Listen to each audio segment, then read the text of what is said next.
Welcome back. It's the Big Blue Banter, New York Giants football podcast. I'm trying not to scream into your microphone. And I will say this. I did promise about a week ago an upgrade to the mic. It's still coming. It was just on a week delay for some circumstances that just didn't align. So we're still coming with you with the bad mic, the Dan Bad mic. It's here, but I don't care. I'm excited. The Giants just won the most impressive game that I can remember this team winning since at least 2016. Quite frankly, it was that Dallas Cowboys Week 14 game in 2016. I won't ever forget that game, the game where Janoris Jenkins matched up against Dez Bryant, forced the fumble. Odell Beckham had a big play that really changed that game. But this one to me was in some ways even more exciting because this was unexpected. I don't think at any point me or Nick expected the Giants to win this game going into this game. And I mean Nick and I, for the man over there who gave us a 3.5-star review for saying me and Nick. And I am trying to improve that. Bad grammar, especially for an editor. But I'm excited. I mean, look, the Giants came into this game, no expectation to win this game. They had injuries across the board to key players, and they went out there and fell behind 17-3 and ended up winning the game. I just want to run back some of the stats and some of what actually happened in this game because the Giants improved in this game, Nick, to 4-1 for the first time since 2009. We can seriously at this point start considering the playoffs as a strong possibility. And if you look through this game, they came into this game, they went down 10-3 or 10-0, then 17-3, and then 20-10 before halftime.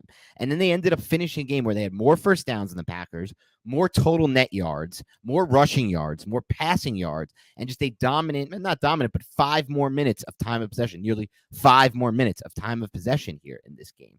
So with this game and the Giants coming up with this victory, you had a situation where after the game, the Giants have now become, Nick, this is what I thought was really interesting. They've allowed fewer, and this is courtesy of Greg Harvey on Twitter, they've allowed fewer than 25 points in each of their first 5 games this season while winning at least 4 of those 5 games for the first time since 1993. We're going to get a lot of these fun stats coming in as we look through this 4-1 impressive start, Nick. But I want to turn the floor over to you. Just walk me through what you went through, because after you do that, I'll kind of go over when I kind of felt like maybe they had a chance, and it was late for me. Yeah, not to reiterate too much of what you said, Dan, I did not give the Giants that much of a chance to win this football game. It seemed like there was a confluence of issues surrounding the team, and then once Adoree Jackson goes out, you have your starting quarterback hobbled when the offensive game plan is predicated on him being able to use his athletic ability. There was just a lot surrounding it. And then you had the obvious Aaron Rodgers in London type of narrative. And it's just Aaron Rodgers and the Green Bay Packers offense going up against Wink Martindale with cornerbacks who are a little bit weaker. But the Giants, yet again, the coaches put them into a position to win this football game, to seize the day, and just grit, toughness, resilience, all of these adjectives that we use, it seems like every week, they just bear true after a win like this. To defeat Aaron Rodgers in that manner in London, in front of the English crowd, fish and chips, whatever.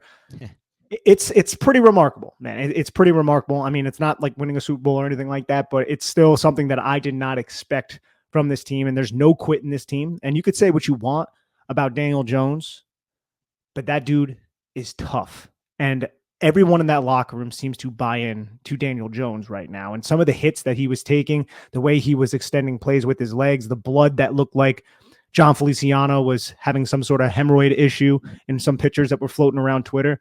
All of that collectively, it speaks to Daniel Jones' overall toughness, but that is something that we never really questioned about the quarterback. No, we never questioned it about Jones. And there's a lot to talk about with Daniel Jones. We're going to get to that. But I want to continue to talk just about the overall win for a little bit longer, because the Giants went into this game and we're doing it, at least for this game, they were doing it without their projected wide receiver 1, 2, and 3. Like, all things considered, Kenny Golladay was projected and expected to be a starter this year. He was paid to be one, and the expectation was he wasn't that bad last year. Kadarius Toney, projected, expected to be the starter. We learned in week 1, Wan'Dale Robinson was basically projected to be that wide receiver 3 starter. They did it without their edge 1 in this game, unless you want to call that Thibodeaux already. I think Ojulari earns that right now. Without their best defensive interior lineman, Leonard Williams, the way Dexter Lawrence is playing, who knows about that? They did it without their projected left guard. Shane Lemieux was supposed to start this season, and now that's racking up. That's edge 1, left guard, interior defensive linemen, two of the best people on their defensive front, a starter on the O-line, their three best receivers, their corner two, and honestly, their corner three. Like some may call Darnay Holmes the corner three, but Cordell Flott is their boundary corner three. And so they're doing this thing with guys that were not expected to play any snaps on the boundary in this game.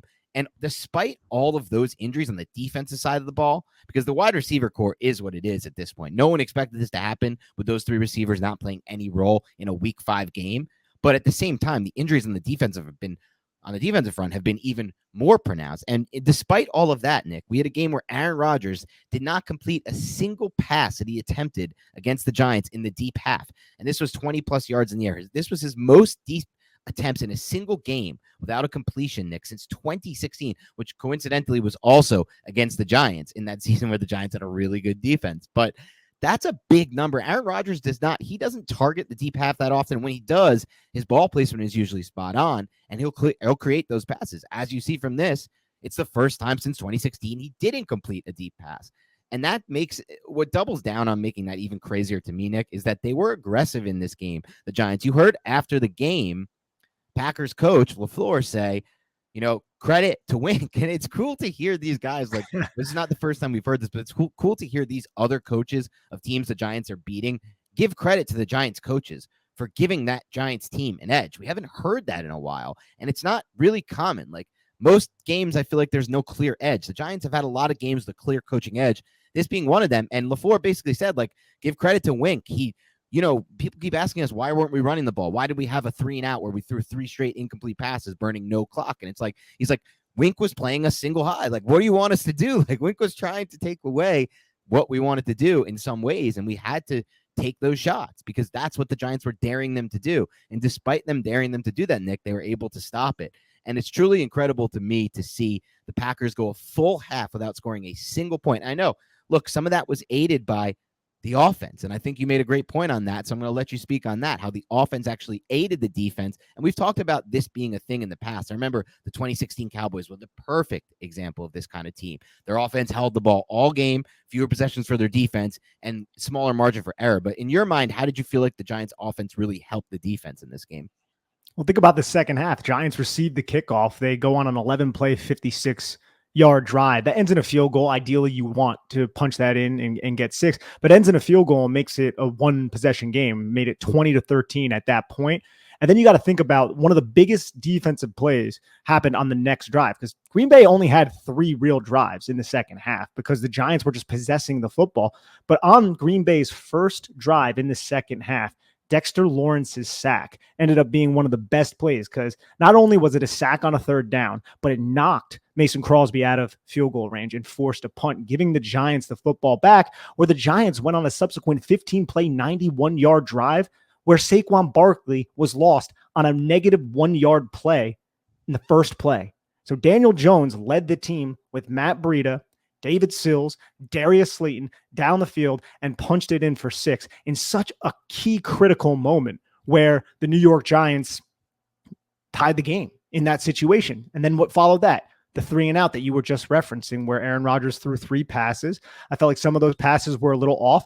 Others were just really pesky defense. The Fabian Moreau play on Allen Lazard, that was just really pesky defense. And then it seemed like there was a slot fade to Allen Lazard on the first down, and you can't really see on the broadcast angle what exactly is going on. It just looks like Moreau is kind of executing great leverage to the outside to not allow Allen Lazard to get to the sideline, and Aaron Rodgers just ends up kind of throwing it out of bounds. That goes 3-and-out. Giants take the ball, 6 plays, 60 yards, touchdown, and now they're up by 7. It's just the offense was executing and the defense was doing what they had to, but the offense keep matriculating the football down the field, Dan, kept Aaron Rodgers on the sideline, and it just made that defense more and more tired. So we don't usually do this too much, at least not in the last half decade or so, Dan, but you got to credit the offense for helping the defense succeed in this one. It's so rare to hear that, Nick.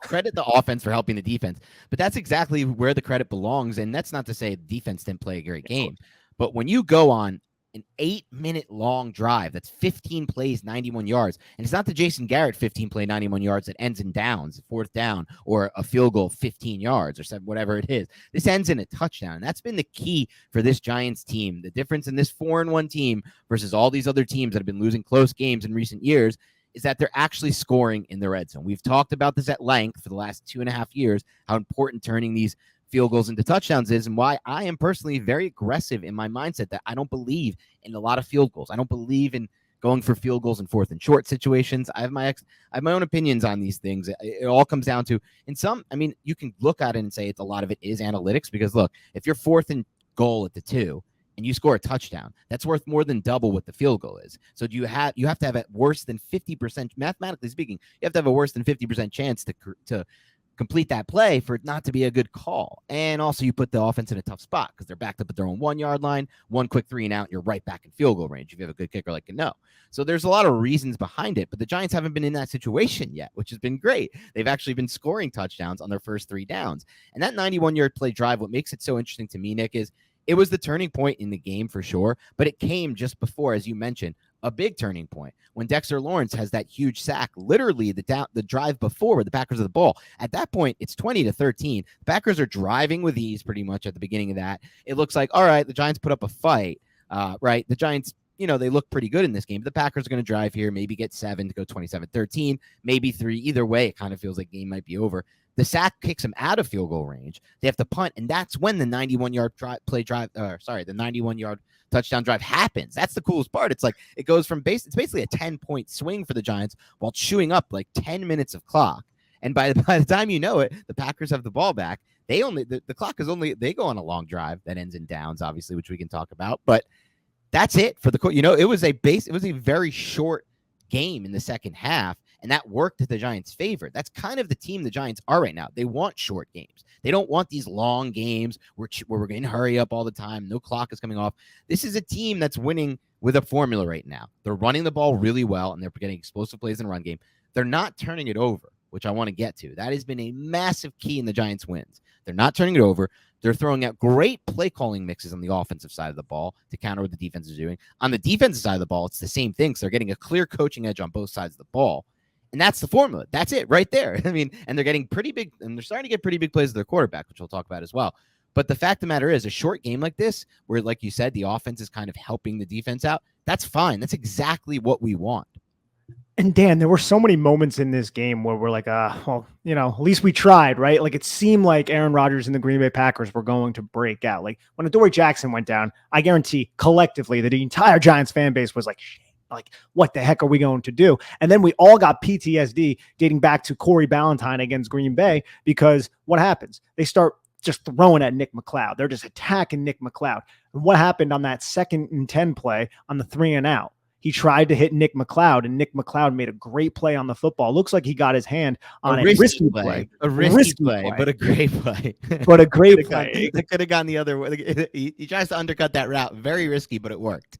But it worked, exactly, and that helped the 3 and out. So I also love to see like a player like Nick McLeod. Like half the Giant fans don't even know who Nick McLeod is, and he's stepping up in that situation after getting picked on earlier on that 7-play drive that was stopped by the Dexter Lawrence sack. But dude, that Dexter Lawrence sack, and I know we've already brought it up. Like after I rewatched the game, I was like, that is the play of the game, in my opinion. If you had to isolate one play, and if the one play in the first half that really stands out to me when the Giants are down 17-3.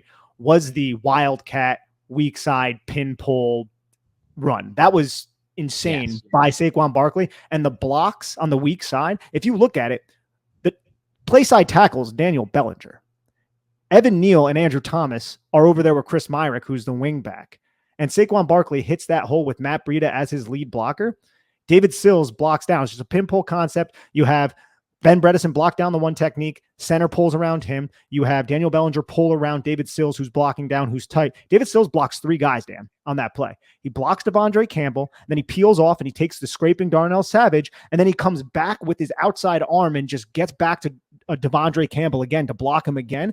And that allows Matt Breida to just hit Savage. And then there's just this really narrow little crease. I'm going to do a breakdown. I'll drop tomorrow morning, just like a 2-minute breakdown on my Twitter, where Taquon Barkley I don't even know how he saw this crease. Like it was just so decisive. He just puts his foot in the ground. He just accelerates and he's gone for like 40 yards. And that was one of those first like really big plays that the New York Giants hit on offense. And it was like the impetus to the offense really kind of starting to get going, even though they didn't really start putting major points on the board until the second half. But man, dude, you talk about effort You talk about coaching. You talk about blocking in unison. We're not just talking about the offensive line. We're talking about the wide receivers. We're talking about the tight ends. We're talking about the backup running back acting as a fullback, even though he's like 195 pounds. That says something, Dan. That says something about the culture of this team and how well they are coached and how everybody is buying in.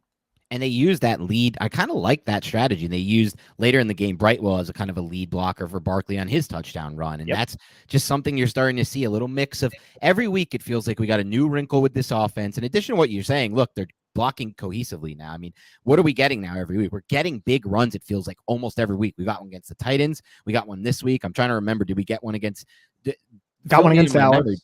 Yes. Got one against Dallas. Got Chicago. Chicago for sure. I mean, we're getting them almost every week now, and they're a product of Barkley, like you said, but they're also a product of what is important here, which is the line finding ways to start blocking cohesively. And it's not always just, like a double team up front or some kind of inside zone hit that Barkley makes his own kind of cutback on. Like you said, there's interesting pinball concepts at work at times. There's interesting concepts in general at work. You have different guys operating blocks. Last week, it was using those extra tight ends and having them do a job in the game. This week, you said, look, they have running backs lead blocking at times. David Sills pinning down.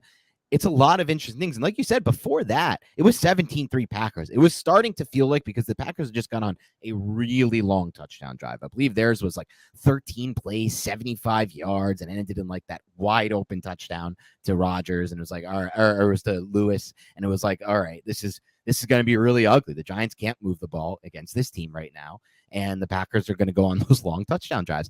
And Dan, there's something about the blocking that we didn't see last year. Like, you can talk all day until you're blue in the face about the front side, the play side blocking.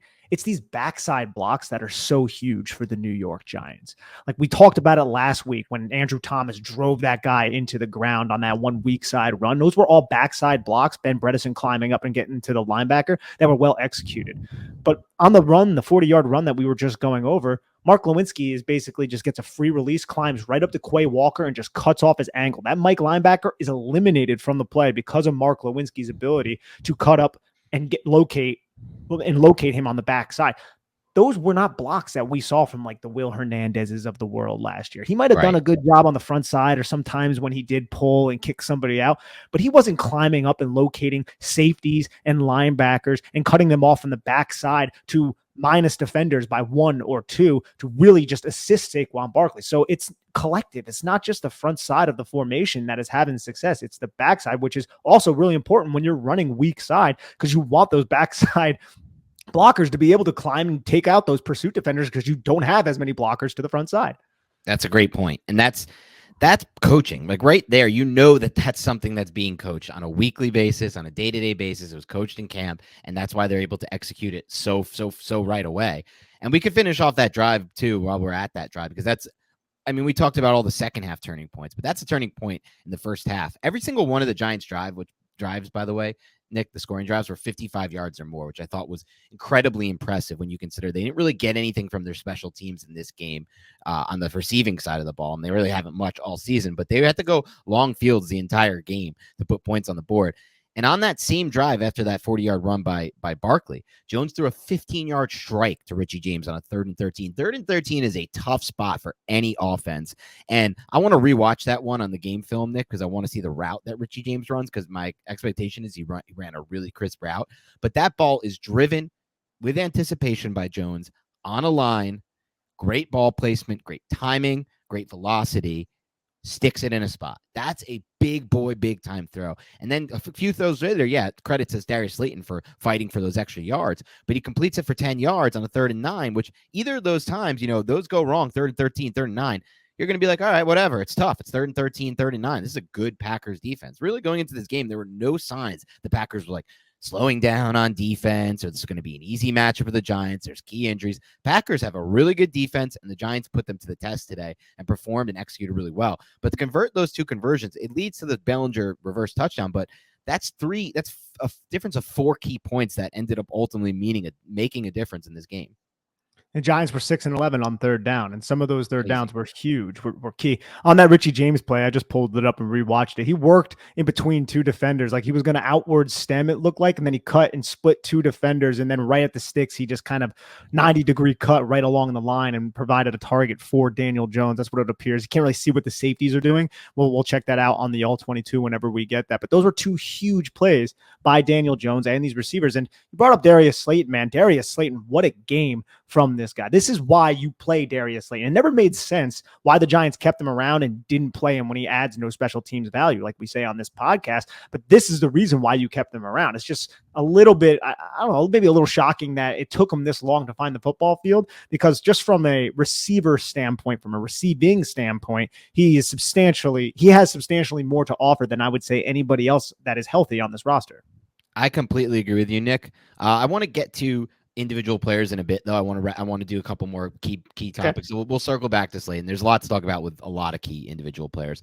But just back to the actual the game as an overall, I want to talk about another key moment I thought in this game when Taquon Barkley comes out of the game with an injury. We're all in heavy panic mode, because at first it kind of looked a little nasty, but that shoulder comes back into the game and has what I think was one of the bigger turning points in the game, that massive 41-yard reception right after he came back in the game. And by the way, that was on a 2nd and long. Remember last year, Nick, the Giants on 2nd and longs under Jason Garrett became the team that ran the ball on 2nd and long more than all but one team in the NFL. And as the analytics show, and it's like people hear the word analytics and panic and they think it's one way or the other, like it's black and white. No, we'll just say as the stat show, because this is a clear stat. The worst decision in football is to run the ball on 2nd and 10. The Giants had two of their biggest plays on 2nd and long. 2nd and 11 was part of that 11-play, 91-yard drive we referenced earlier. The passing play to Breida that got the 10-yard or whatever it was, that was a 2nd and 11 to get the 10-yard gain. That took them out of a 3rd and long. That made that drive possible. And on this one, 2nd and 10, they hit Barkley for a 41-yard gain on just an incredible design by Mike Kafka. Great play call, great design. What we've been wanting to see, get Barkley matched up in these receiving situations where he can do things like he did and where he can be the beast he is in the open space. And he just makes a cut on this drive, on this play, where it's just like one of the filthiest cuts you're going to see all week by any player. The safety has the angle. It doesn't matter. He gets extra yardage on it. But what did you see on this play that really impressed you? It really goes back to Mike Kafka. Obviously, what Taquon Barkley does is phenomenal here, but this is Mike Kafka taking advantage of what Joe Barry is running, because it looks like here, and I'm not 100% certain on the rules, but this looks like a cover 3 match type of play. And if you watch Taquon Barkley, who is off the line of scrimmage in a stack with Richie James, so he's the second wide receiver off the line of scrimmage, and mind you, this is his second play in the game where the Giants just attempted to run a screen or a fake screen to him on the previous play. I just think that's important just to kind of give you the context of what's going on in this football game. But watch when Taquon Barkley runs this drag. So the Giants clear out the linebacker or the cornerback with Richie James. But if you look at linebacker Devondre Campbell on this drag route, he gives an undercall to Quay Walker, who is next to him. You could see him point like, that's your guy now. That's your guy. But it wasn't, because Quay Walker, and I don't know who made the mistake here or what exactly happened, he just manned up on Daniel Bellinger, and Daniel Bellinger's job was to clear Quay Walker out of this area. So you can see Devondre Campbell pointing like, that's your guy now. But Quay Walker was tangled up with Daniel Bellinger, so it allowed Taquon Barkley to run free in space. He catches the football, and there's not a Packer within 10 yards of him. So Mike Kafka took advantage of the match principle defense that Joe Barry was running with this play, because there was confusion between those two linebackers as to who was going to take Taquon Barkley, and Daniel Bellinger's route going right at Quay Walker is deliberate. That is there to occupy Quay Walker, to confuse the young rookie, and it did just that. And then you talk about the juke and everything like that, just phenomenal effort by Taquon Barkley coming back off injury. Yeah, I mean, he looked exactly the same as before the injury. He looks like he's fine. He's gonna play through a lot this year. This dude is tough as hell. Like, unless he gets unlucky like he did last year, he's gonna be playing, which is awesome for the Giants. And like you said, there's a lot that goes into that play call. I can't wait to break it down the All-22, but that was another key turning point in this game, because after that play, it gets to the Green Bay 19-yard line. They get a nice run by Breida, which was a little surprising too. Breida getting in there and really getting a nice run through between the tackles, and then that go-ahead touchdown off the direct snap, what we talked about earlier. And that was 17 unanswered points at that point. Nick, now we're becoming this team that every week, the steady drumbeat continues, and it says, we are making second half adjustments. The Giants are making second half adjustments that play a key factor in winning this game. The Giants have outscored their opponents this season, Nick, in the second half, 70-39. It's a wild number. And in the fourth quarter, 34-15. What have we always talked about? The Giants closing down games in the fourth quarter. Daniel Jones playing a factor in closing down games, and he has, by the way. And now they're doing that. They're becoming this team that makes the halftime adjustments and gets that coaching edge in the second half because they're able to adjust. That's something even Brian Daboll talked about after the game. I don't often hear coaches talk about second half adjustments. And Daboll even mentioned it himself because he knows it's a factor right now and why the Giants are winning games. It's a huge factor as to why they're winning it. There is no shot that this Giants team is even close to 4 wins if it weren't for Brian Daboll, Wink Martindale, and Mike Kafka right now. And everybody else on the staff too, the positional coaches and all just the other random coaches that are on Brian Daboll's staff who he ushers praise towards. That's another thing I love about Brian Daboll, man. This guy he's not all about himself. You know, he is about other people. He always says the right things in front of the microphone. And you could just tell, man, this is a real team. Have you seen some of the videos coming out from the locker room after the win, Dan? The amount of happiness and the amount of pride that these players seem to have in being New York Giants. And I think that does go a long way. But this was a fantastic win. There's no other way to say it right now. It's the most exciting win we've had since that game. I mean, look, that Cowboys 2016, this is a new feel for the Giants right now. The first 4 games of the season, the Giants went 3-1. They had some big wins. They took care of business against the Bears. It was a game they were up the whole game. They played pretty good, but it wasn't like, oh, they crushed the Bears. They made a statement here, right? If they beat the Bears 42-8 or 42-10, people are like, wow, this Giants team made a statement. They beat the Titans, who were the 1 seed last year, but there was already discussion of this Titans team wasn't the same, whatever. By the way, the Giants have now beaten. Yeah. What'd you say? They're Fugazi. They were a Fugazi first AFC team. Sure. That's not taking anything away from the Giants. They didn't have A.J. Brown. But by the way, I want to mention this. The Giants have now beaten both of last year's 1 seeds. It's just a wild thing to think about. Look, they're not – well, I think the Packers, by the way, are going to end up winning 11-13 games when it's all said and done. Maybe if a little fewer, maybe I'm overrating them a bit. They now already have 2 losses, so maybe let's say they lose 4 or 5. I don't think they're losing too many more games than that. They're going to get this thing figured out. It's not even like they got to get this thing figured out. They didn't do anything. The Giants didn't win this game, in my opinion, because of any kind of lucky bounces or interceptions that just tipped their way. They had no turnovers on Aaron Rodgers, no special teams punt return for a touchdown for the Giants or fumbles on there. They won this game straight up as it gets. They'll put that aside, but they did beat the last 2 1 seeds. And the point I was trying to make here off of saying that was that, and now I'm kind of forgetting my point. Oh, yeah. My point was, look, you beat the Panthers. We kind of already know the Panthers are going to be one of the worst teams in the league. They're going to fire Matt Rule. Okay. They lose to the Cowboys. This was their first statement win of the season. This is the first time we have to now feel like, holy crap, this Giants team is for real. They're not just winning games because of their schedule right now. They're not just beating the bad teams and maybe going to win 7, 8, 9 games. They have a chance to push for 9, 10, 11 wins at this point at 4-1. Like if they get, let's say to win 9 games, you have to go 5-7 over the last 12, right? And to win 10 games, they just have to go 6-6. So to be even the rest of the way. That's more than doable right now when you consider the schedule. They literally just came off beating the Packers.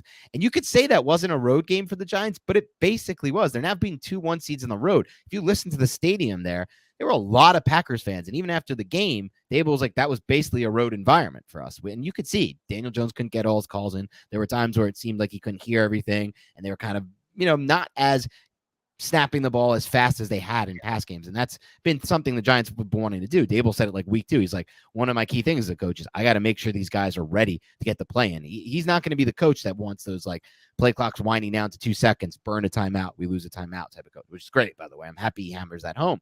But this is a road win against one of the best teams in the NFL last year that's also expected to be one of the best teams in the NFC this year. This is the first time you have to sit back and be like, how good could this Giants team actually be, Nick? Because this Giants team is 4-1 despite missing for most of the season wide receiver 1 through 3. You can say 4-2 if you consider that Colin Johnson, which basically was like Colin Johnson was going to be playing a full-time role at this point in the season if he was fully healthy. So their first 4 projected receivers, their left guard, their edge 1, their edge 2, their IDL, their cornerback 2, their cornerback 4. At some point for most of the season, these guys have been gone, and yet they're 4-1 with a huge win over the Packers. at what point do you take a step back and be like, the ceiling for this team is even higher than it is right now because they don't even have all their best players on the field. And a lot of them are coming back too, right? Like they should be getting Leonard Williams back, Azeez Ojulari back. And that's another thing too. Everyone like but Robinson should be back at some point. Yeah, we talked a lot. Some people will scoff at that with Kadarius Toney, but just give the kid a chance, please. Yeah, and Colin Johnson obviously won't be back either. Not but we talk a lot about this pass rush and how it was upgraded. You add Kayvon Thibodeaux, you have Azeez Ojulari coming back in his second year. We haven't really seen that yet. We got a half of that in Kayvon Thibodeaux's first ever career NFL game. Like I want to see this pass rush with Kayvon Thibodeaux, with Leonard Williams, with Dexter Lawrence, who is playing out of his mind right now, Dexter Lawrence, and he's still making the plays in the run game. Like we said this on last week's podcast, but I think it's worth reiterating. He is playing like the 17th overall pick that many Giant fans wanted right now. He continues better to play at this point. Yeah. Or better. And he's only, 24 years old? He's still a kid, man, too. But I want to see this Giants pass rush with Wink Martindale's scheme and his propensity to bring pressure and drop guys into coverage and get all wacky with his blitzing packages. I want to see them all healthy. I think it would be great because Kayvon Thibodeaux, he's not lighting up the stat sheet right now. He's making key clutch plays every single damn game, whether it be in the run game, whether it be providing pressure, or whether it be knocking balls down at the line of scrimmage, which I think he has like 3 or 4 already this season. Yeah. 2 today. One of them on that 3rd and 2, one of the last plays by the Green Bay Packers offense. And this is a kid rookie right here, man. So I just thought from an overall standpoint, this defense still can be a lot better than what it is right now. I still think that. So that's it's exciting. It's exciting to say the least. And I love the chess match that we saw out there, right? Because I did feel like, the Giants were aligning in middle of the field close, but there were times where they would align like cover 6, quarter, something like that. And what did Aaron Rodgers do? He just took the flat like every time. Anytime the Giants were giving him those little flat passes, it's like, all right, cool. Death by a million paper cuts if you want to try to kill us that way. The Giants were surrendering that. And what eventually happened? They couldn't create any explosive plays through the offense. And the Giants got themselves in a position in the red zone where they forced a 3rd and 2, and they batted 2 balls out of the air to force a turnover on down after the Packers had 8 yards rushing in 2 plays. And Kayvon Thibodeaux, by the way, on that 2nd down run that picked up a couple yards by, I think it was Aaron Jones, Kayvon Thibodeaux was the player who made the tackle to force the 3rd and 2 before he batted the pass out of the air. So just excellent team defense. But Kayvon Thibodeaux, young kid out there, man, he's might not be getting all the sacks right now, but just be patient because this guy's a player. Yeah, we'll see it on the All-22, but ESPN had him with a 25% pass rush win rate in this game, according to Seth Walder. Me and you have discussed why we're not the hugest fan of pass rush win rate, and I think Justin Pennick did an even better job breaking down why it's a little bit of Fugazi, in some ways even more Fugazi than the grading from Pro Football Focus. But it looked to the naked eye that he was having success as a pass rusher in this game. I know the sacks weren't there, but when you watch some of those pass rushing reps, and you'll see it on the film, that's when you'll really get the full proof, and we'll put it all out there on YouTube this week when we do our defensive film breakdown like we did last week when we put it on YouTube.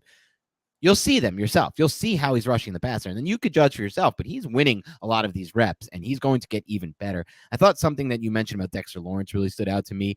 He's still playing at that high level, even though the matchup this week wasn't Mustafa, right? Like last week was the best game of his career, without a doubt. He's been playing well all season, but last week was the best game of his career. This week might have been his 2nd best game of the season, and I don't want to compare it versus career because there's too many games to look back on. But this was a really good Chargers game last year. He did have a really good Chargers game last year. And this is not Mustafa, though. The Packers don't have Mustafa at center. The Packers have a pretty good interior offensive line. And that's what makes this performance even more stand out to me with Dexter Lawrence, 24 years old, like you said. And I'll admit it, we've been harsh at times against Dexter Lawrence in the past because we are looking, when you invest 17th overall in interior defensive lineman, Nick and I are looking for, first and foremost, can you impact the passing game?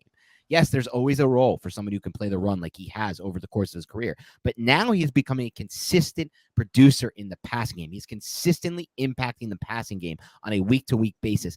And that is why everything we said in the past doesn't hold anymore. And this is the beauty of analyzing football. You can change your mind. You can change your opinions based on the play. You just evaluate what you see. And like Nick and I have always said, progression is not linear. Some of these guys take massive jumps. Like Dexter Lawrence, let's be honest, has not been the greatest pass rusher the first few years before this. I have always said, he's underrated, but I felt like he's gone from underrated to yes. Everyone can see it now. He's gone from underrated to making sacks that change games, to having 2 sack games, and then back-to-back backing it up with another sack that changes the game, like this game. So, like, it's gone from underrated, yeah, you see it on the film, to anyone who watches can see it. And that's all. Once you get to that level, when you're impacting it like that, then you've become that player. And in some ways, if he can impact the passing game like he is right now, Nick, he becomes a better option than even Jeffrey Simmons, who was taking a few picks after him, because he plays the run better than Simmons. Very well. By the way, I wanted to ask you, what's your thoughts on his sack dance? The sexy Dexy sack dance. I have no opinion. No take. Could you do that? Because we got the question about our flow and our ability to cut the rug, but I don't know if you could be able to do that Dexter Lawrence dance. No, I told you, when I'm out there, I look like a young Elaine Bennis on the dance floor. So. Oh, I don't think you said that on the mailbag. I didn't say it on the mail. The difference is I don't actually think I'm good. Elaine did. That's the difference. Okay, so you're not delusional. That's good, though. No, but the moves aren't great, Nick. The moves aren't great. But let's talk back about this. Let's get back into the game and talk a little bit more just about some of what we saw in this game. Let's transition now and get over to some individual player evaluations from this game. And I want to start at the top here, Nick, with Daniel Jones on the offensive side of the ball. I would say, Nick, and you'd have to think back. I wish I had all the games in front of me in my mind, and I had such a good memory that I can be like, snapshot, picture every single play from this game, and do that throughout his whole career. But this is up there for me as one of the 3, 4, 5 best games I've seen of Daniel Jones in his career. When you consider the context, I think it's especially important to mention that in this game, the Giants tried to run the ball, established the run early. They went 3 and out twice, and they said, okay, that's not going to work. We need to open this thing up. We need to allow Daniel Jones to be more of a traditional thrower in this game, which is exactly what he was. I think it's also important to say the Giants had to go away from what was working for them on offense the past 2 weeks with that boot action game. They knew that wasn't going to be part of the game plan today. Daniel Jones gutted it out, played this game. He ran pretty well for what he was, but he was not 100% as a runner. And more importantly, he was at a point where they felt they could not execute the game plan they wanted to, like they had the past 2 weeks, using him on boot action and using his legs as part of the game. Now, did he make? They sprinkled it in. Yeah, they sprinkled it. Did they sprinkle it in? Of course. Did he make some key throws on the run like he has been this season more than any point in his career? Yes. And those plays made a difference. But he had to operate more of a traditional passing game for the first time really this whole season. And he did a really good job with it, Nick, despite starting the game with those receivers that everybody's laughing about, David Sills and Marcus Johnson for that first snap. Darius Slayton, who we're going to talk about soon, ended up playing a key role and basically was the starter in this game. And he helped Daniel Jones go 21 of 27 for 217 yards. No touchdowns, no interceptions, but 21 of 27 or 217. Some key third down throws in this game. Some key throws on the run. The Sills throw on the run I thought was excellent. Really good patience on that. I thought he had a really great conversion rate on third downs, but a really great conversion specifically on the throw to Bellinger, where he kind of hung in the pocket. I thought he looked more calm and collected in the pocket. Thought he navigated it better than he has in the past. I think just quite frankly, Nick, he's getting more comfortable within this offense, and it's showing. He doesn't look the same as he looked in week 1. He's getting through progressions faster. He's getting the ball out a lot faster in key spots. And at this point with Daniel Jones, I feel like we're talking about a player who it's obvious that he's improved. At this point, I think he's playing the best football of his entire career, independent of the cast. I know a lot of people point to that Pat Shurmur season in 2019. I've always said the memory is skewed. It's kind of influenced just by a high touchdown number and 3 really big games. I think the stat that shows it.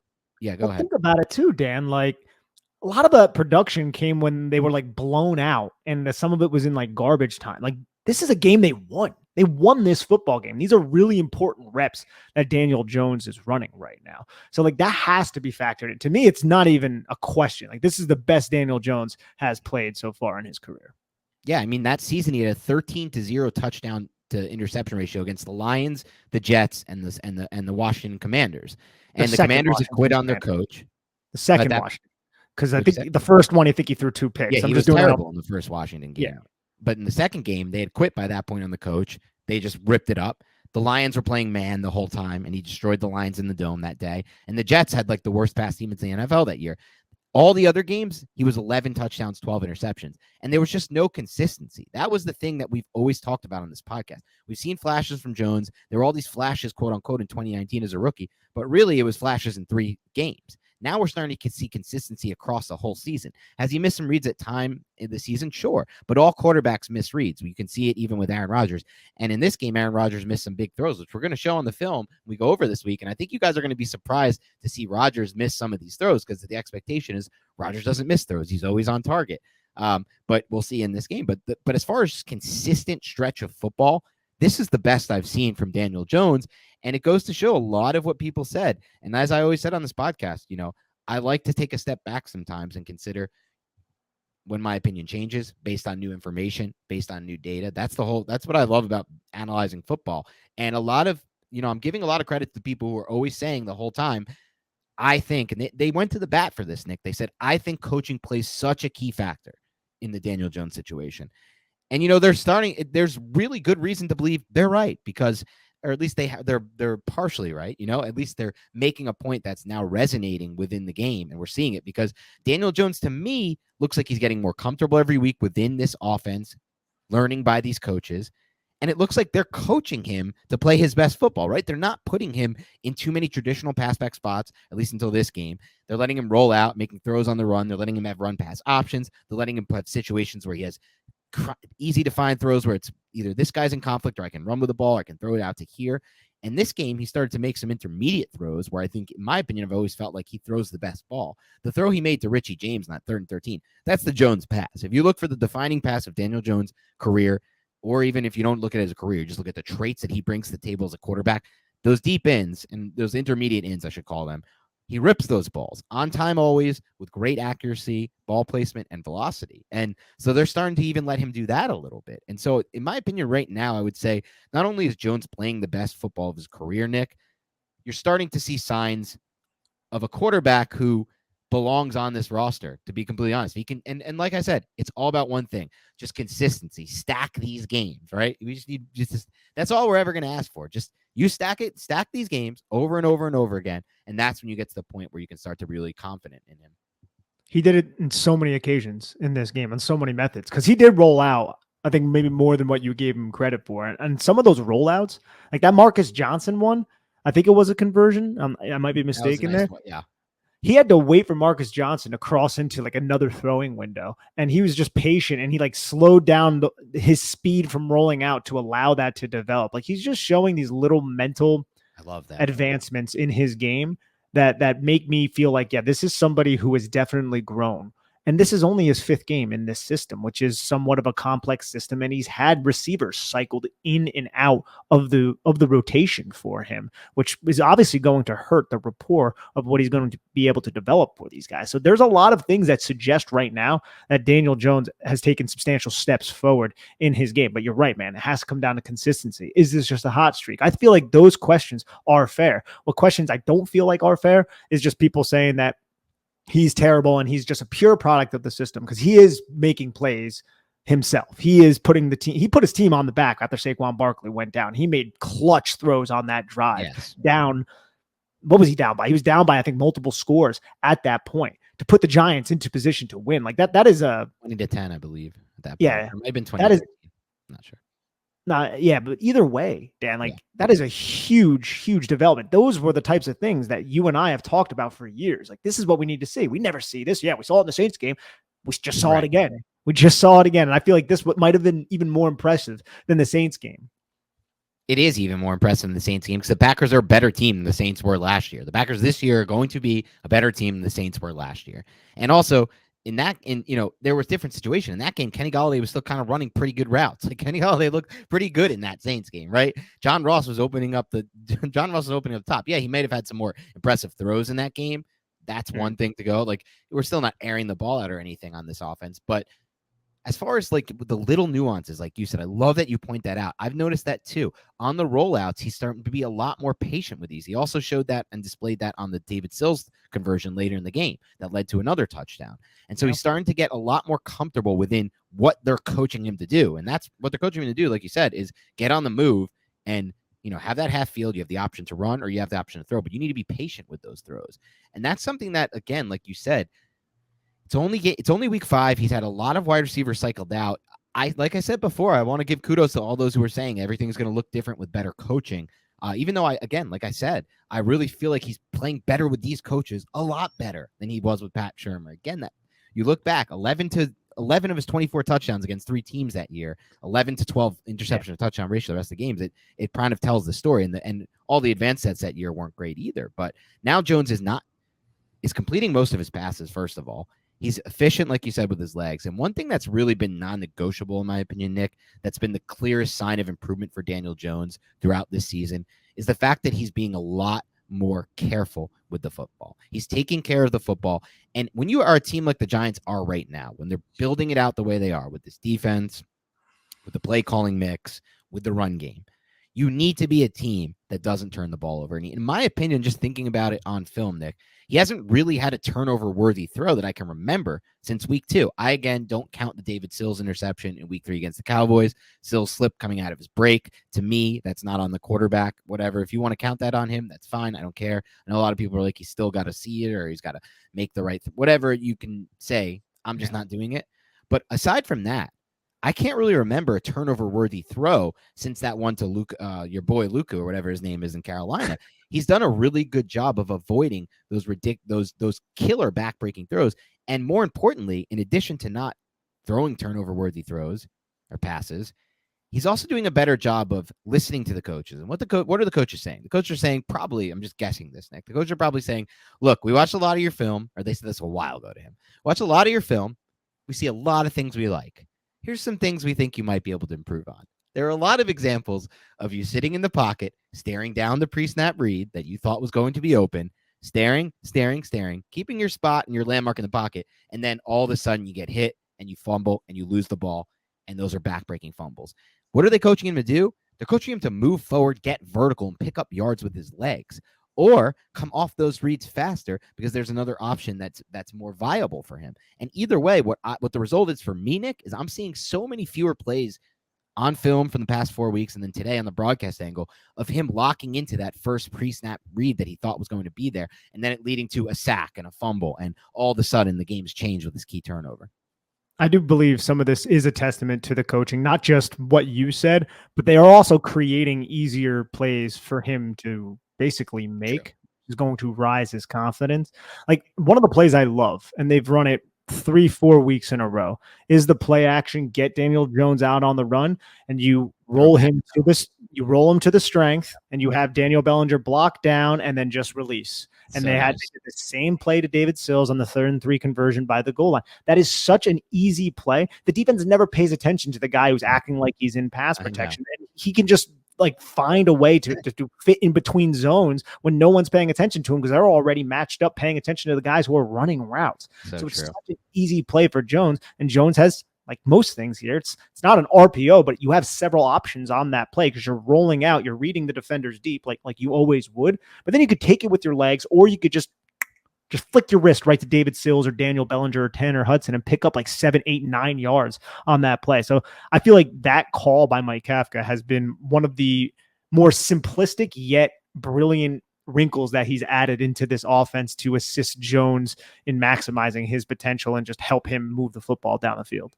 Yeah. And again, maximizing Jones with the coaching, Jones doing a better job, taking care of the football, Jones making key throws, Jones making key plays with his legs.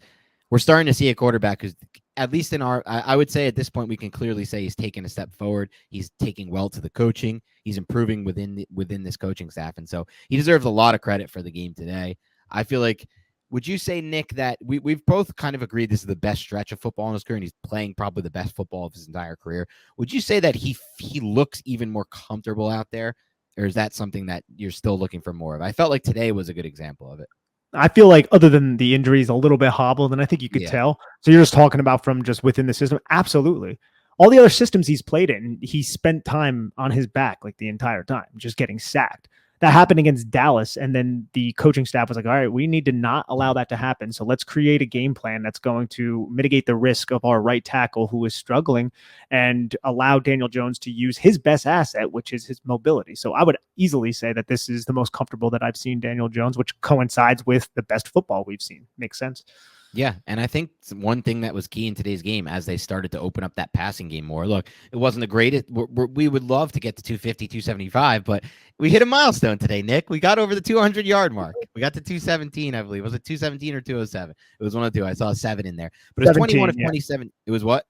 217. Yeah, 21 of 27 for 217 is not world-breaking yards per attempt, but it's not bad. And part of his and more importantly, regardless of what the final number said, he was connecting in the intermediate range more often in this game from a traditional standpoint than we had seen in past games. And one of the key factors in that, allowing that to happen, was Darius Slayton. This is a wide receiver who me and Nick have talked about now for 2 straight weeks. We feel like he deserved more playing time. For me, look, I see it. I get it. The drops are there. The concentration issues are there. There's mental mistakes at times. I don't really care. I got to be honest with you at this point, Nick. I just don't care.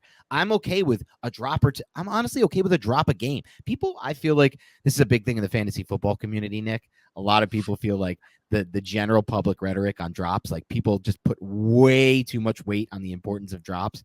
And it kind of makes sense. A drop pass doesn't really kill you that much in an NFL game. It's not great. You don't want it. Sometimes it takes away first downs. But if you're dropping a pass or two a game, but you're also getting open 90% more frequently than the rest of the than your competition at receiver, you're obviously providing an edge. Like the drop doesn't make up for the receiver who just doesn't create separation and doesn't give it's the Deontay Johnson argument. Yeah, exactly. That's a great example. Deontay Johnson is clearly a benefit for not this year. This passing game is terrible for the Steelers, but it's clearly a good player you want on the field. And Slayton today was clearly, and he didn't even really have, in my opinion, any, like, people knock him for not looking back on that throw that Jones made that was like yards behind him. That, to me, look, he should be looking around, I guess, and I'm sure there was some kind of miscommunication, but that ball, I think we both agree after looking at the film on that, that was Jones' one bad play of the game. Like, it's wide open space in front of him. Jones has to hit the ball, and part of it was Jones looked a little rushed in the pocket. He kind of got that ball out hot and fast. I think if he settled in a little bit more, he could have thrown that with a little more touch. But regardless, besides that one play where Slayton didn't turn his head around, he didn't really have any of these mental errors. He had one unbelievable play, the best play by far in the game, where he caught the underneath inbreaker that should have been tackled short of the sticks and somehow fought his way forward for a first down. That's a key play because that drive was going to be a field goal. Giants were going to kick a field goal if he doesn't fight for those yards, and they stop him short like they should have. Him fighting for those yards got them into a position where they eventually scored a touchdown. But he also worked the intermediate levels of the field and got open in those ways. And just generally, as speaking, is by far and away creating more separation, it feels like, than anyone but Richie James. The only other argument you can make right now is Richie James and maybe Marcus Johnson. I got to look at Marcus Johnson. I'm interested to see some of his snaps. But, you know, as far as Slayton goes, I feel like he, at this point, and after the game, look, Dable said, when you play well, you earn opportunities. And that pretty much was my sign that said he's going to start playing a lot. Like, that was Dave's basically being like, yeah, I saw it too. He earned this. But at this point, I don't think he's coming off the field, and I don't think he should come off the field. I think until Tony and Robinson get back, for me, Darius Slayton needs to be a 90% plus snaps receiver. We didn't even bring up Sterling Shepard, too, when we were going over all these injured wide receivers. Right? Wide receivers 1 through 5. It's insane to think about. And it doesn't make any sense either, right? But it doesn't matter because the Giants right now, they're 4-1. We know somewhat a reason why, and it is the coaching. It is opportunistic football. It is a team game. They're playing like a freaking team right now on defense, on offense, the run blocking, the passing game. You see everybody rallying to the football on defense. You see everybody running their ass off to throw blocks whenever Taquon Barkley is in space or anybody. And that's just such a great sight to see right now. So, I mean, I don't know what else to say about Slayton. I was going to say, what were your thoughts on Slayton and his impact? Oh, Slayton. Yeah. Slayton looked phenomenal in this game, in my opinion. And I thought he was getting open. I thought he was where he needed to be. Made a bunch of clutch catches, some on third down, like that one slant that he caught 3rd and 9. He makes that catch, and that was a slant with outside leverage cornerback and a safety who's buzzing down right to where he is. He makes that catch, goes airborne, and then still fights for like an extra yards to ensure the Giants get that first down. Like little plays like that, Dan, are the difference in the Giants winning the football game. Because say that they don't get the first down, and then for whatever reason, Dable doesn't go for it. He kicks the field goal. Something happens, big play on the next drive for the Green Bay Packers. Anything could happen that could change the course of the game. And him fighting for that extra yard could have been the difference in the Giants winning this football game. So I loved it, man. I thought he played well.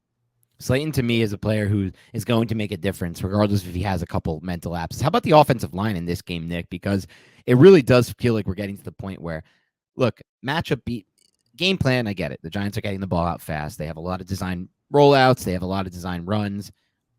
All understandable. But at the same time, it's a Packers defense that was pretty damn good coming into this game as a pass defense. And it feels like the offensive line really has taken a step forward in the last 2 games now in pass protection. You don't hear Andrew Thomas's name. Yeah, he potentially gave up a sack on a defensive holding play, and he did, but it was defensive holding, so it doesn't count. Other than that, clean sheet again. This dude is just a clean sheet machine at this point. Evan Neal, back-to-back games where you didn't really hear his name in pass pro. Was he tested 2 weeks ago? Probably not. I mean, look, I get it. The game plan against the Bears was what it was. But the fact of the matter is, we didn't have plays where it's like, oh man, Evan Neal just got destroyed around the edge, and he looked like he looked 2 weeks ago or 3 weeks ago against the Cowboys, where he derailed some drives with some of his pass blocks and took away some key plays that could have been big plays. And we started to see really that entire unit gel in the. We've already seen it continue in the run game, but I feel like in the passing game, we're starting to see a big step forward on the offensive line. Yeah, from the broadcast angle, all that checks out. It seems like they're all blocking well enough to allow Daniel Jones to get the football off. I also feel like Daniel Jones is being much more decisive in his reads, and he's getting the ball out of his hands like right when the receiver goes to where they need to go. And a lot of the horizontal spacing type of routes that remind you a little bit of Jason Garrett, the Giants converted on a couple third downs like that. But I feel like the way this offense calls those route concepts, it's just so much more creative. Like they'll flare somebody out in the flat. They'll use somebody underneath to draw the attention of that underneath defender to allow Daniel Bellinger to just kind of sit in the voided space. Like stuff that we didn't necessarily see as much, even though Jason Garrett would do that. It just wasn't run as efficiently or as effectively, obviously, from everything that we saw. But Daniel Jones, too, I feel like is also helping his offensive line out. And I want to wait to get the all 22 to give my full evaluation on how the offensive line performed. But from everything that I've seen, it wasn't like they were getting abused or beat like we saw in week 3 against the Dallas Cowboys, right? So that's a step in the right direction. It's a big step in the right direction. Let's flip things over. We're going to talk more about all these offensive players in the offensive film breakdown. I mean, you could talk about Taquon Barkley every week. He had another huge game for the Giants, quite obviously. But let's flip it to the defensive side of the ball a little bit. We talked a bit earlier about Kayvon Thibodeaux. But one thing I really love about this Wink Martindale defense, when you usually found yourself as a fan getting into those spots where Packers are on that long drive, what do we all think? This is probably going to be a touchdown, especially when it's like 3rd and 2. You're like, they have 2 downs here. It's 4 down territory. There's no real way to stop them. And that was clearly evident earlier in the drive. Like there was not really a way to stop them except for one potential way, right? Crowd the line of scrimmage and get your hands up. Because if you don't get your hands up, I really feel like the pressure was not going to get there. It was all quick game anyway. And Rodgers just too accurate and too good at it to be stopped in that quick game situation. So the Giants, in my opinion, one thing I've really noticed and liked about this defense, Nick, over the first 5 weeks is they do put a present. They make it really important for these defenders when you're on the line of scrimmage in those looks, and some end up dropping, some they send as blitzers, but the ones they end up sending, they make it really important to get your hands up. Don't just go in and try to get the pass rush and try to get the sack. Jump up, try to get your hands up to disrupt the quick game. And this game ends on 2 batted balls at the line of scrimmage. Pretty big factor in this game. Huge factor in this game. And if you watch the 3rd and 2 play, Wink Martindale acts like he's sending Jaylon Smith, who is on the 3-by-1 side, is on the 3 receiver side. It's a nub formation with Tanyan as the lone receiving option to the backside of this play.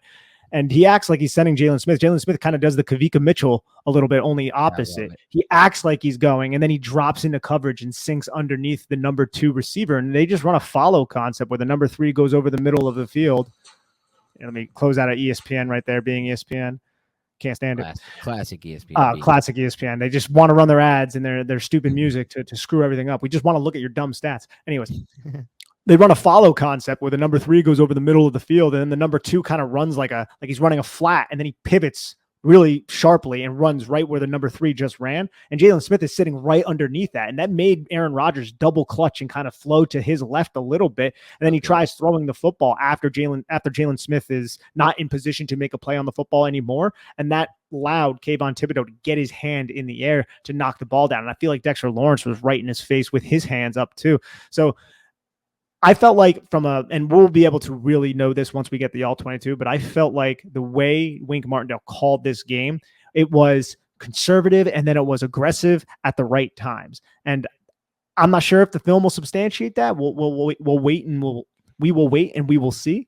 But those 2 plays, 3rd and 2 and 4th and 2, Dan, those were excellent play calls at that time to just cause Aaron Rodgers to hesitate a little bit. And then the 4th down one, you just blitz 2 guys unblocked, get both of their hands in the air, and you have the one-on-one. He tried to hit back shoulder to Allen Lazard. Xavier McKinney knocks it down. And that's just one of those plays that we're going to remember at the end of the season to defeat the freaking Green Bay Packers, Yeah, it was unbelievable. Just to watch that happen as a fan, like you just couldn't expect it. You knew when that ball was batted up, it wasn't going to get caught based on where it was in there, based on the post-tip range. And you're like, oh my God, they won this game. They actually figured out a way to win this game. Because even before that, you're like, all right, the Packers are driving. They're going to tie it up. Do I really feel great about overtime right now? I don't know. And they might even go for 2, to be honest. And I know they're converting from 2 yards. If they're going for 2 there, I know the Packers are converting at that point. At least that's how I feel.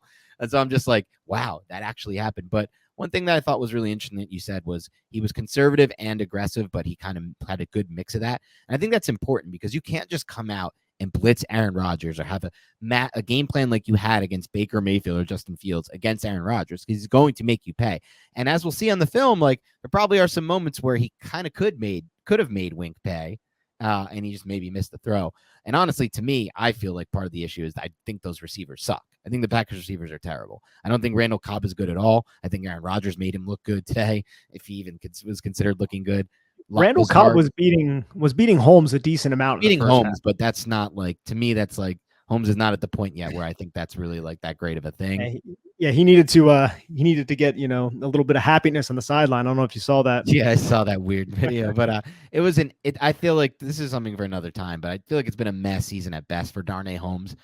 We can talk about it at another point, but to me, like, man, when you have a game plan like this and you do decide to be aggressive at those times, and you can't be aggressive all game against Aaron Rodgers, but when you do, you get home and you bat a pass here or you have a sack there. It just shows how good of a job that specific defensive coordinator, in this case, Wink Martindale, is doing. And I talked with Dusty Evely. We did a podcast previewing the game, and he brought up how the Packers offensive line will have kind of mind-numbing mistakes.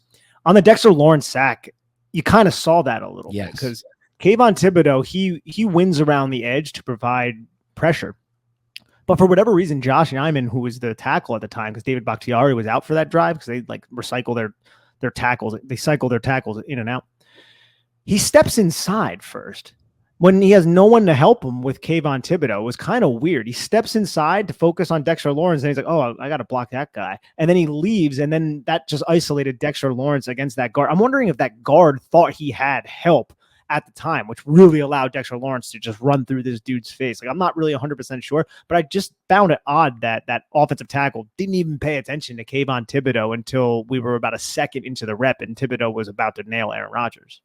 And that play, credit all the credit in the world to Dexter Lawrence, but of course, if Kayvon Thibodeaux doesn't have that kind of, what did we talk about as our favorite trait about Kayvon Thibodeaux coming out of the draft? Get off, baby. To get off. And if he doesn't have that kind of get off on that pass rush up the arc and around, Rodgers can see Lawrence and he can just do his classic Rodgers. He can bounce out of that pocket and roll, and probably he's going to hit something because he's Aaron Rodgers. The whole game looks different, right? Or he doesn't take the sack, they're in field goal range, or he completes something short, they're in field goal range. Whole game could change at that point.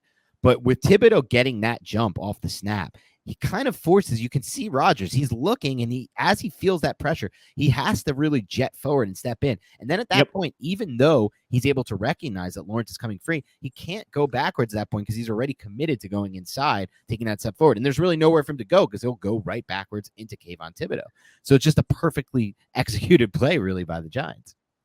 And it was also a scheme thing. Now, I just pulled the play up and I'm watching it right here.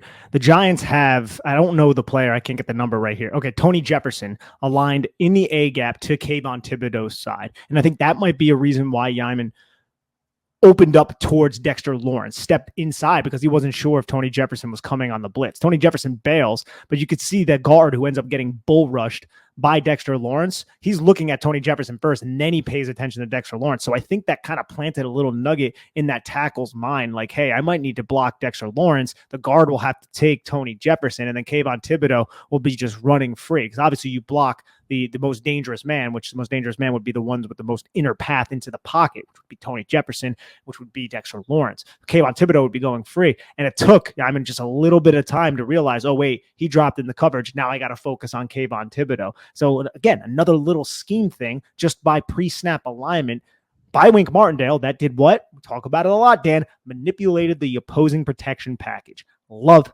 it, that, bro. yeah. That is freaking awesome, man. It's so cool because we didn't really have much of that. No, not to knock Patrick Graham. I just don't remember us talking about that much and having too many examples of that. What'd you say? Not like this. Yeah, not anywhere close to this, really. And it's just, again, kudos to this weekly edge the Giants have on and with their coaches. It's crazy. Like, they did this so well this offseason to hire these guys. Great job to hire Dable. He did an even better job hiring Kafka, who we haven't even really mentioned yet today, even though he had another great game. We can save that for the All-22 because that's going to be just fun to break down some of these play calls that he had. And then Wink as well. Like, you bring in Wink Martindale, this dude who should have never really left his job. Like, the Ravens, like, there was some weird stuff going on. They had a lot of injuries and not their best season. And they kind of like disagreed from what I've heard behind the scenes on some money issues, whatever it was. A coordinator like him doesn't just squeak free like that for a first-year head coach like Brian Dable. And he got him too. Just really excellent job. We talk a lot about like, oh, what did Shane really do that much this offseason? Well, guess what? One of the most important job for general manager is to hire the right coach. That's what if you ask any person in football, they'll tell you the number one job for the general manager is find the right coach. And he found the perfect coach in Brian Dable, who also brought in the perfect coordinators to run this team. So kudos to Shane as well for doing that, because that's what they say is the number one job. I want to talk a little bit more about some of the players in this game who made things happen on the defense side of the ball. You mentioned Jalen Smith earlier. It's gonna now with all these evaluations that we're gonna have, Thibodeaux, Smith, anyone we've talked about, we're gonna want to look at the film, and that's how we're gonna get a better feel for this. But I felt like on the broadcast, man, this dude has really seamlessly transitioned already into this Wink Martindale defense. And I feel like he's adding something to their defense. And maybe he's never going to be that same player he was at Notre Dame or the player he was during those first few years with the Cowboys. But sometimes you see the athleticism flash in ways you don't expect. Oh, yeah. And more importantly, it's the instincts. The instincts he has as a true linebacker instincts, they make a difference.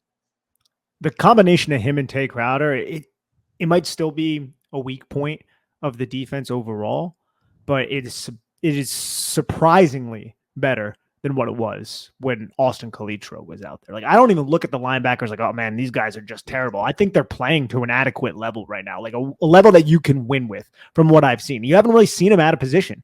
You haven't seen them lose their gap integrity. They had like one or two plays last week against Chicago. Tay Crowder on one weak side run kind of didn't scrape over the top and allowed the guy to climb and get him, and it led to like a 12 or 13-yard run by Khalil Herbert. But other than that, you haven't seen it in the last 2 weeks since Jaylon Smith has been here. So far, it's definitely a win. We'll see how it progresses and if he can maintain this level of play and if he could stay healthy. But I'm really enjoying what I'm seeing from Tay Crowder and Jaylon Smith. We'll get a much better understanding of that once we see the All-22.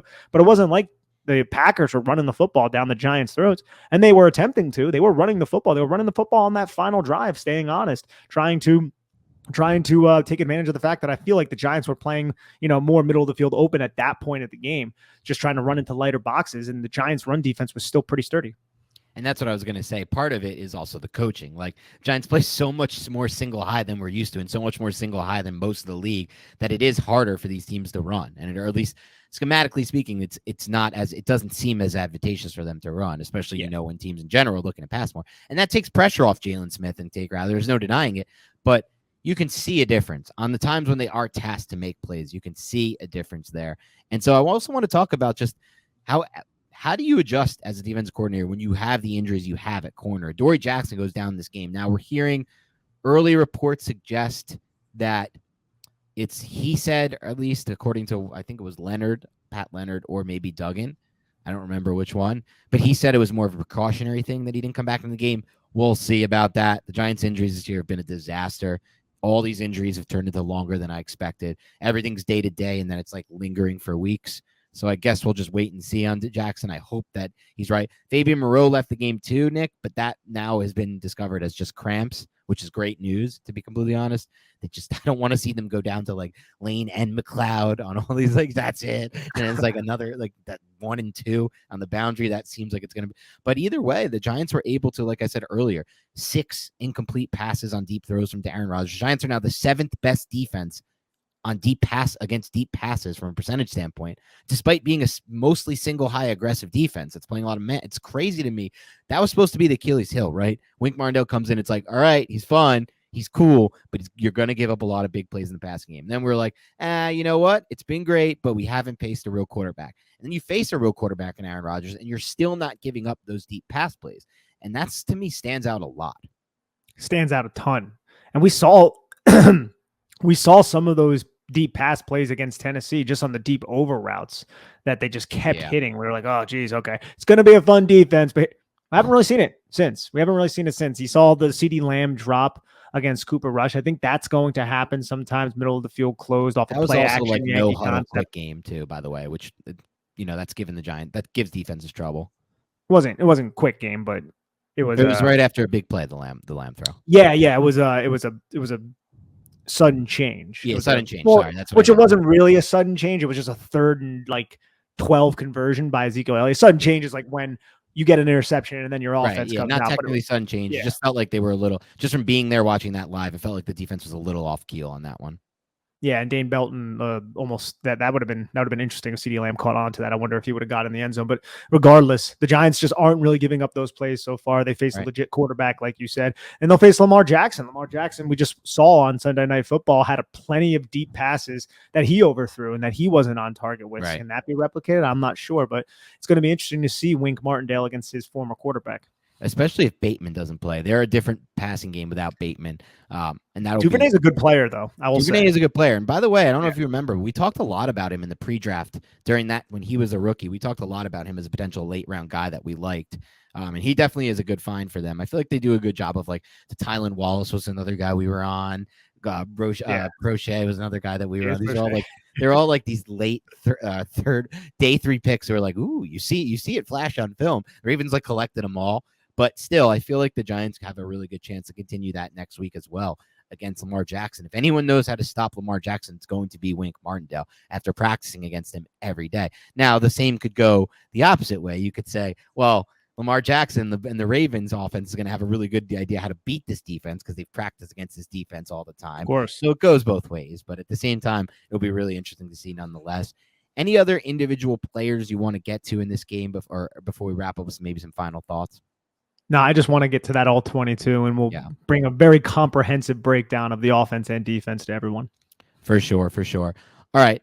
I think I'm good then as well on this. We're obviously going to talk more as it goes, but just an unbelievably exciting win for the Giants. They moved to 4-1, like I said, for the first time since 2009. Crazy right there.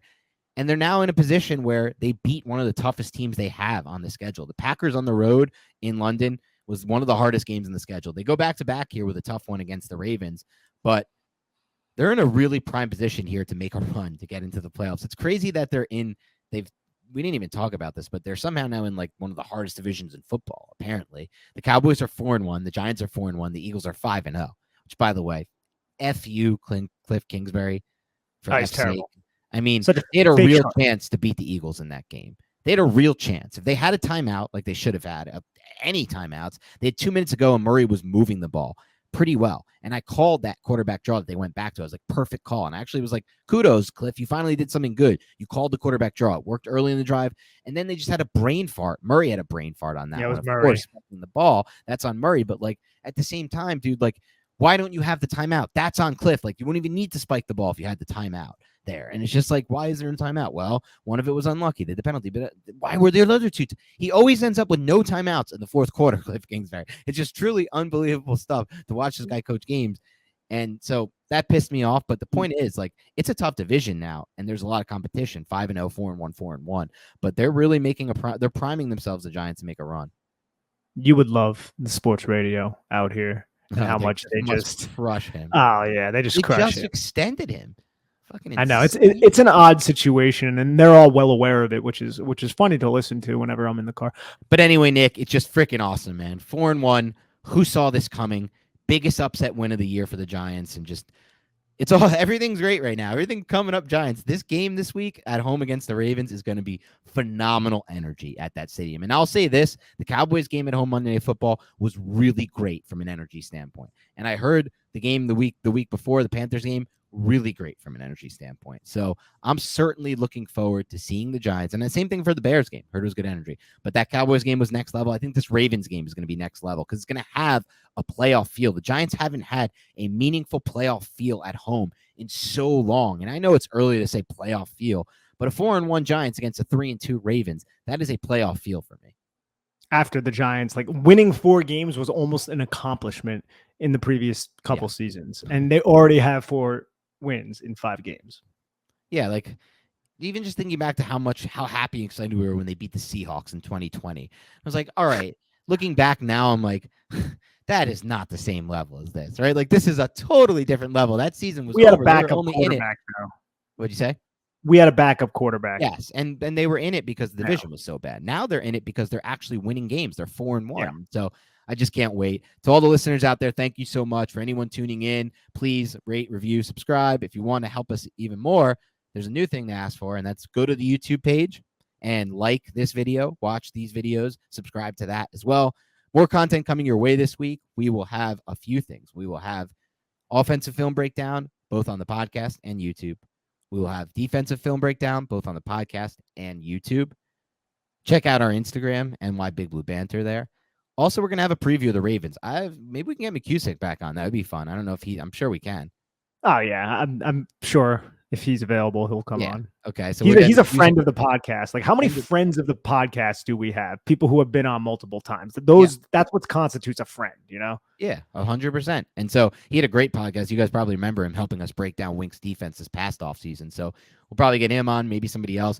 A lot of good content. When you're winning this many games, maybe we'll do another mailbag. Maybe we'll do something. Who knows? There's fun stuff that comes up. During the week, you're thinking, the brain's churning, and you're thinking Giants all the time. And it's really fun time to be a Giants fan. And finally, we got to this point. It took forever, but we finally got to this point where the Giants are a really fun team to watch. I think PFT commenter, shout out him, Pardon My Take, my favorite podcast out there in the universe. And he said today, wow, I don't know if I can handle this. The Giants are a fun team to watch. I feel like I can't remember the Giants ever being a fun team to watch. And I will say this, PFT, you were missing the 2011 season. The Giants were a very fun team to watch in 2011. They had no defense, no pass production, 32nd ranked pass blocking according to PFF. They threw for almost 5,000 yards with 3 great receivers in a run and shoot Gilbride choice option offense, and it was just freaking awesome to watch. That was fun. There's no denying that was a fun team, but since then, I can agree with you. Even in 2016, they weren't so fun. They're finally fun to watch again, so let's enjoy it. Have a great rest of your week, and we'll talk to you soon.